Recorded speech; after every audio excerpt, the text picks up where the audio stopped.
Hey guys! Kumusta kayo and welcome back again to my channel. So guys, medyo na-miss ko kayo, medyo lang kasi I was out of the country for a month and I don't know kung na-mention ko in my last video na I will be going to the Philippines. Okay, so I was there in Davao for a week and then we went to Japan for 10 days. It was very nice. Nag-post ako ng mga pictures. So, if you guys want to see, go check out my Instagram. So, nandun yun, okay? Pwede nyo akong i-stalk doon. And then, after Japan, we went back to Manila. We were there sa condo ng 2 weeks. I was supposed to come back here in Toronto on Sunday. Pero kasi gawa ng mga bagyo. So, we had to cancel our flight and then i-reschedule siya for Wednesday. Kasi sabi ko na, I am not flying back to Canada with that kind of weather. Kasi medyo nakakatakot, especially yung mga turbulence na yan. So, anyways guys, moving forward, for today's video is, we're gonna talk about yung viral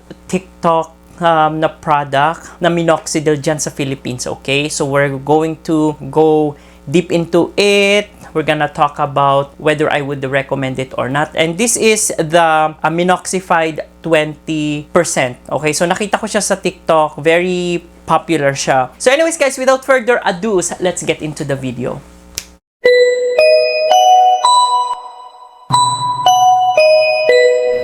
As you guys can see, ginawan ko na siya ng list na yung mga important topics na pag-uusapan natin. Unang-una, what is Minoxified 20%?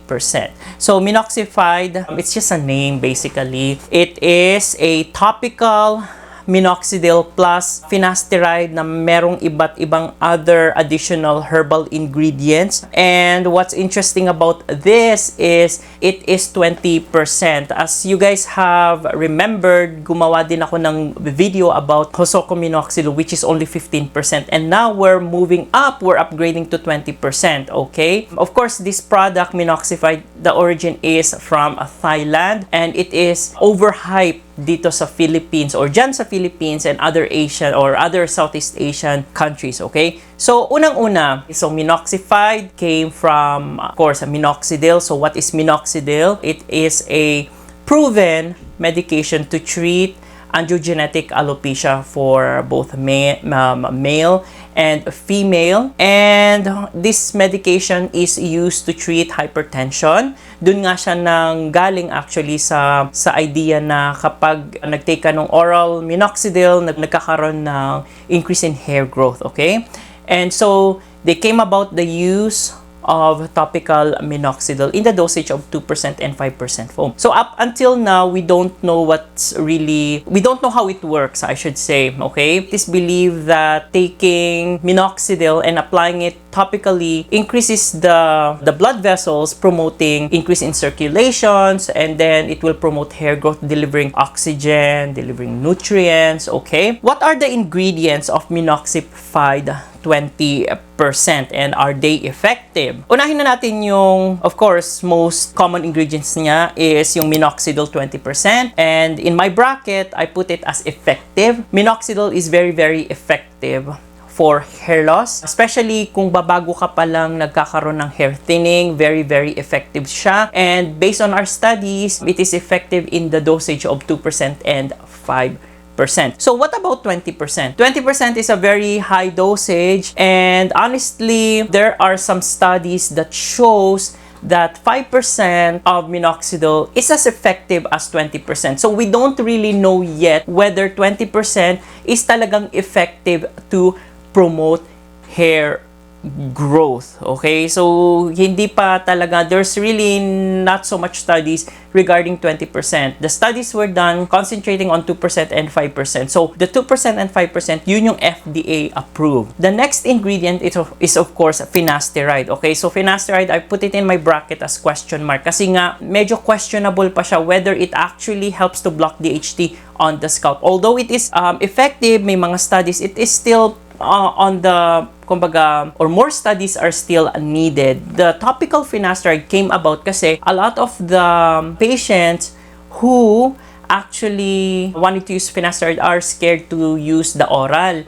Kaya, I guess, naisipan nilang mag-develop ng topical just to ease the fear ng mga pasyente about the side effects. Kasi we know na ang oral finasteride has some side effects such as erectile dysfunction, low libido, depression, and things like that. So, yung mga takot mag-take ng oral, they use topical finasteride. But of course, guys, it is still with prescription, okay? You still have to see your doctor for topical finasteride, okay? Meron din siyang castor oil, which I put it in my bracket as not effective, okay? Overuse of castor oil can cause hair matting. It is once used as a laxative, but as a form of an alternative for hair growth, there is not so much evidence. And I did a video on that. Kung gusto nyong makita, go and check it out over here. Aloe vera, it is also not effective. It may help with some skin conditions such as itching, may have some antioxidant properties, but still, yung studies niya is very limited, okay, in regards to hair growth and for hair loss, okay?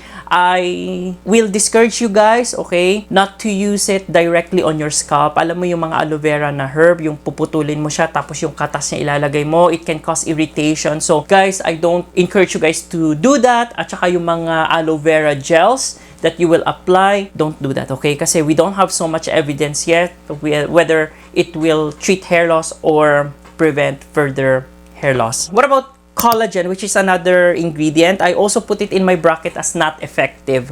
Okay? Collagen, the molecule is just too big. Malaki yung molecules niya. So, ang question with collagen is whether it will be absorbed or not. It may be effective if it is taken orally. However, as I said, medyo questionable pa rin whether it actually will help with treating hair loss and to promoting hair growth. Collagen is already very abundant sa katawan natin. We have that in our hair, skin, okay?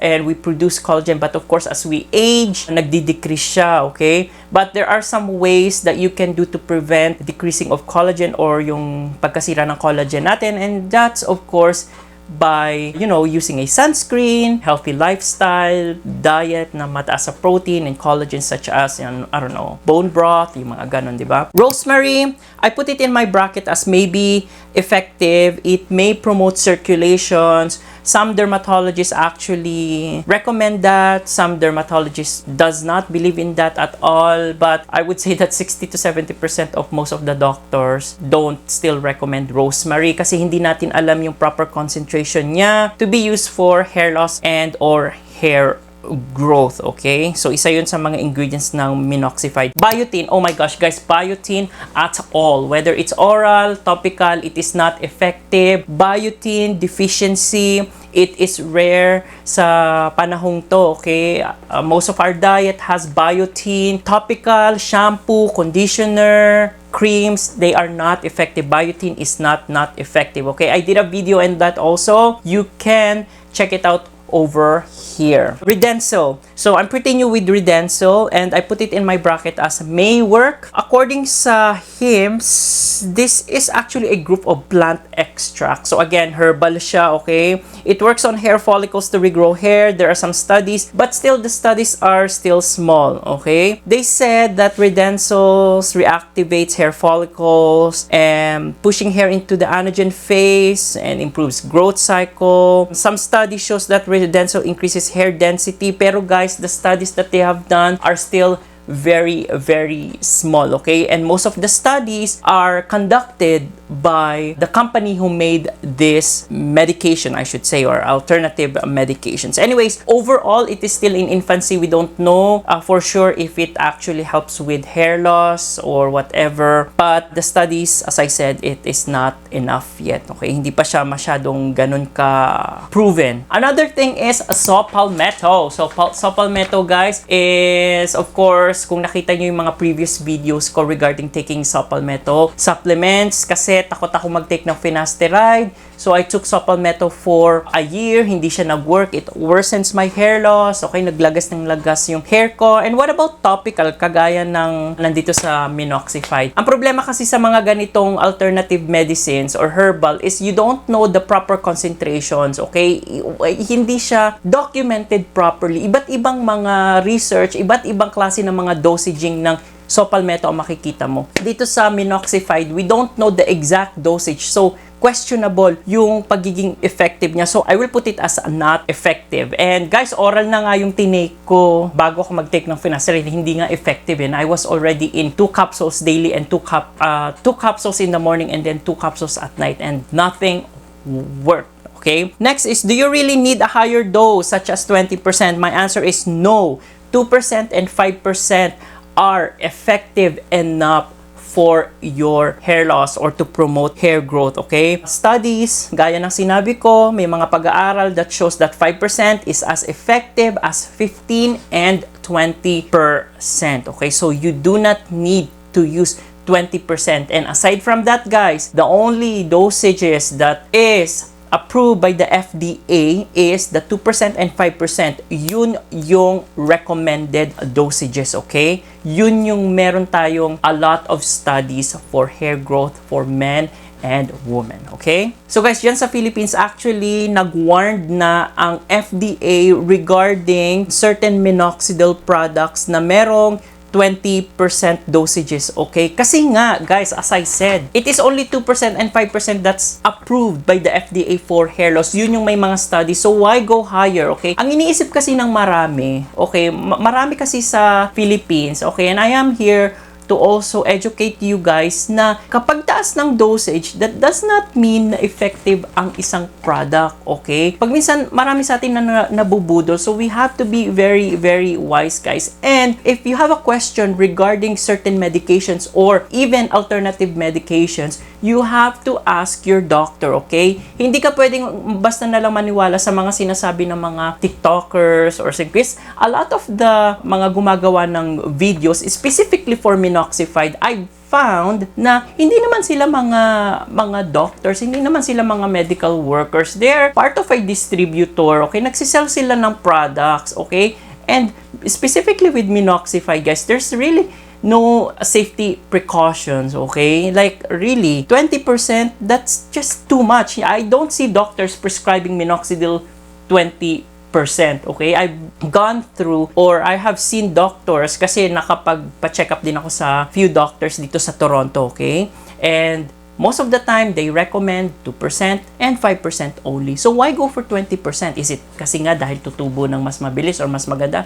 Hindi yun totoo, okay? So, guys, stay with what is recommended and stay what is FDA approved only, okay? So, what are the approved dosage? As I said, 2% and 5%. So, stay in that range, okay? What are the common side effects with Minoxidil? Of course, itching, increased hair shedding, skin irritations. Pag minsan, it can also affect our heart, such as increase in heart palpitations, especially kung meron kang heart problems. You gotta be careful with using either topical or oral Minoxidil, okay? Kasi it can increase heart rate, it can cause dizziness, and of course, since Minoxidil is it's an antihypertensive medication, or this is a medication that is used to treat or to lower blood pressure, it can potentially lower your blood pressure even if it is applied topically, okay? So imagine, gumagamit ka ng Minoxidil that is higher than what is recommended. That can potentially cause side effects which is not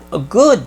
Alright? So, wag kayong basta-basta maniniwala sa mga sabi-sabi lang ng iba or kasi nga nakita nyo sa social media or sa TikTok, okay? Would I recommend, okay, ito guys, would I recommend Minoxified 20%? At idadagdag ko na dito yung ibang Minoxidil that has 20% or higher, kagaya ng Minoxidil, I think.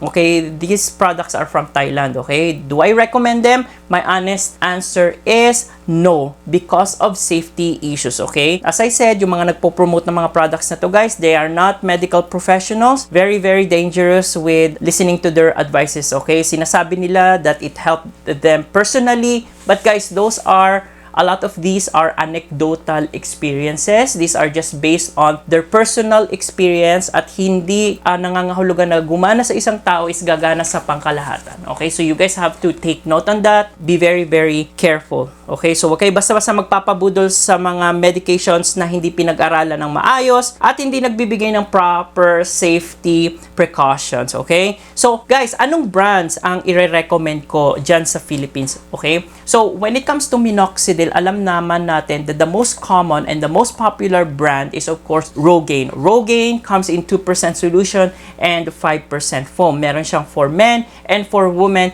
So guys, hindi mo naman kailangan na gamitin lang ang men. If you're a man, you can either use men or women. Okay, so kahit ano doon, they're just the same, okay? Diyan sa Philippines, you can find the Minoxidil called Regrow. They have, I think, 2% and 5% and also 6%. Medyo mag-step out muna kayo sa 6%. I did a video on that. Medyo na-shock ako. I thought yun na yung pinakamataas and surprisingly, meron palang 20%. But put the 6% on the side. Stay within range. 2% and 5% lang kayo. Okay? Before I end this video, sasabihin ko sa inyo that seeing your doctor is very, very important. Okay? If you're having hair loss or hair thinning, nakakaranas kayo ng paglalagas ng buhok, don't just go an over-the-counter and buy products at mag-self-diagnose. You guys should not be doing that. It is very important to consult with your doctor so your doctor can properly do a proper assessment. Titingnan ang inyong hair, ang inyong scalp. They will do a blood work to see what's causing your hair loss, okay? Kasi if your hair loss is not due to, I don't know, genetics or whatever, and you're using products for your hair concerns, that is a waste of money and of course it is not safe. Okay guys, so again, Minoxified 20%, Minoxidil, guys, I do not recommend these, but I do recommend the 2% and 5% from Rogaine and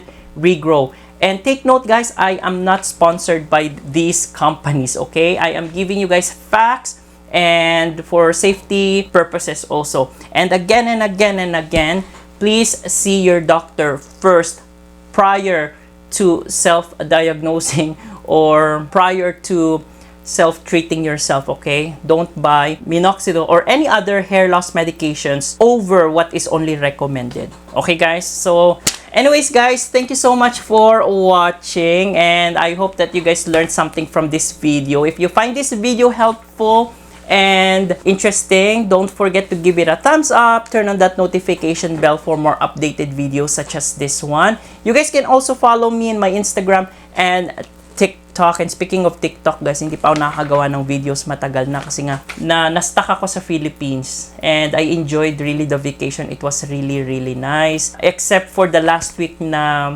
binisita ako ng mga bagyo. So, alam nyo na. But anyways, it was a good trip, a vacation. Love both countries, Japan and the Philippines. Anyways, guys, thank you so much for watching and I'll see you again next time on my next video.